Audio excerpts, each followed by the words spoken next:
After 3 years was Judas informed that Demetrius, the son of Seleucus, having entered by the haven of Tripolis with a great power and navy, had taken the country and killed Antiochus and Lysias his protector. Now one Alcimus, who had been high priest, and had defiled himself wilfully in the time of their mingling with the Gentiles, seeing that by no means he could save himself, nor have any more access to the holy altar, came to King Demetrius in the 151st year, presenting unto him a crown of gold and a palm, and also of the boughs which were used solemnly in the temple. And so that day he held his peace. Howbeit, having gotten a golden opportunity to further his foolish enterprise, and being called into council by Demetrius, and asked how the Jews stood affected, and what they intended, he answered thereunto. Those of the Jews that he called Asidians, whose captain is Judas Maccabees, nourish war, and are seditious, and will not let the rest be in peace. Therefore I, being deprived of mine ancestors' honor, I mean the high priesthood, and now come hither. First, verily for the unfeigned care I have of things pertaining to the king, and secondly, even for that I intend the good of mine own countrymen, for all our nation is in no small misery, through the unadvised dealing of them aforesaid. Wherefore, O king, seeing knowest all these things, be careful for the country and our nation, which is pressed on every side, according to the clemency that thou readily shewest unto all. For as long as Judas liveth, it is not possible that the state should be quiet. This was no sooner spoken of him, but others of the king's friends, being maliciously set against Judas, did more incense Demetrius, and forthwith calling Nicanor, who had been master of the elephants, and making him governor over Judea, he sent him forth, commanding him to stay Judas, and to scatter them that were with him, and to make Alcimus high priest of the great temple. Then the heathen that had fled out of Judea from Judas came to Nicanor by flocks, thinking the harm and calamities of the Jews to be their welfare. And when the Jews heard of Nicanor's coming, and that the heathen were up against them, they cast earth upon their heads, and made supplication to him that had established his people forever, and who always helpeth his portion with manifestation of his presence. So at the commandment of the captain, they removed straightways from thence, and came near unto them at the town of Dessau. Now Simon, Judas's brother, had joined battle with Nicanor, but was somewhat discomfited through the sudden silence of his enemies. Nevertheless, Nicanor, hearing of the manliness of them that were with Judas, and the courageousness that they had to fight for their country, durst not try the matter by the sword. Wherefore he sent Posidonius and Theodotus and Mattathias to make peace. So when they had taken long advisement thereupon, and the captain had made the multitude acquainted therewith, and it appeared that they were all of one mind, they consented to the covenants, and appointed a day to meet together by themselves. And when the day came, and stools were set for either of them, Ludus placed armed men ready in convenient places, lest some treachery should be suddenly practiced by the enemies. So they made a peaceable conference.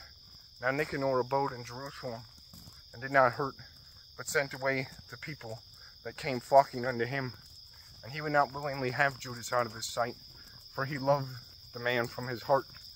He prayed him also to take a wife, and to beget children. So he married, was quiet, and took part of this life. But Alcimus, perceiving the love that was betwixt them, and considering the covenants that were made, came to Demetrius, and told him that Nicanor was not well affected toward the state, for that he had ordained Judas, a traitor to his realm, to be the king's successor. Then the king, being enraged, and provoked with the accusations of the most wicked man, wrote to Nicanor, signifying that he was much displeased with the covenants, and commanding him that he should send Maccabees, prisoner in all haste, unto Antioch. When this came to Nicanor's hearing, he was much confounded in himself, and took it grievously that he should make void the articles which were agreed upon, the man being in no fault. But because there was no dealing against the king, he he watched his time to accomplish this thing by policy. Notwithstanding, when Maccabees saw that Nicanor began to be churlish unto him, and that he entered and treated him more roughly than he was wont, perceiving that such sour behavior came not of good, he gathered together not a few of his men, and withdrew himself from Nicanor. But the other, knowing that he was notably prevented by Judas's policy, came into the great and holy temple, and commanded the priests that were offering their usual sacrifices to deliver him the man. When they swore that they could not tell where the man was whom he sought, he stretched out his right hand toward the temple, and made an oath in this manner: If ye will not deliver me Judas as a prisoner, I will lay this temple of God even with the ground, and I will break down the altar and erect a notable temple unto Bacchus. And after these words he departed. Then the priests lifted up their hands toward heaven, and besought him that was ever a defender of their nation, saying in this manner: Thou, O Lord of all things, who hast need of nothing, wast pleased that the temple of thine habitation should be among us. Therefore now, O holy Lord of all holiness, keep this house ever undefiled, which lately was cleansed, and stop every unrighteous mouth. Now is there accused unto Nicanor one Razus, one of the elders of Jerusalem, a lover of his countrymen, and a man of very good report, who for his kindness was called a father of the Jews. For in the former times, when they mingled not themselves with the Gentiles, he had been accused of Judaism, and did bodily jeopard his body, and did boldly jeopard his body and life with all vehemency for the religion of the Jews. So Nicanor, willing to declare the hate that he bare unto the Jews, sent above 500 men of war to take him, for he thought by taking him to do the Jews much hurt. Now when the multitude would have taken the tower, and violently broken into the outer door, and bade the fire should be brought